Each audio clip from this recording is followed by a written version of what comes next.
Hi everyone, welcome back to my new mini vlog. তো এটা হচ্ছে আমাদের দিল্লি ট্রিপের ডে 2 এর মিনি ভ্লগ।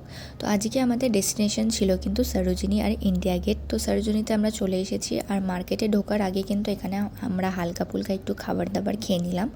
আর তারপরে কিন্তু আমরা মার্কেটে ঢুকে গেছি। তোমরা কি পরিমাণ ভিড় সেটা দেখতেই পাচ্ছ। আমি তো ঠিক করে ক্যামেরাটা অবধি ধরতে পারছিলাম না। তো যাই হোক, ভেতরে ঢুকে কিন্তু তারপরে বেশি আর ক্লিপস নেওয়া হয়নি, কারণ আমরা শপিং করতেই ব্যস্ত ছিলাম। তোমরা এখানে দেখতেই পাবে আমাদের ব্যাগ দেখে যে আমরা কি পরিমাণ শপিং করেছি। তো যাই হোক, শপিং করে কিন্তু মন একদম খুললা। তারপরে এখানে বসে আমি একটু পাঁপড় ভাজা খাচ্ছিলাম, আর তারপরে কিন্তু আমরা কেএফসিতে গিয়ে আমাদের লাঞ্চটাও সেরে নিই। আর তারপরে চলে আসি অটো ধরে সোজা ইন্ডিয়া গেট। ইন্ডিয়া গেটে কিন্তু আমরা প্রথমবার এসেছি, আমি তো প্রথমবার এসেছি অবভিয়াসলি।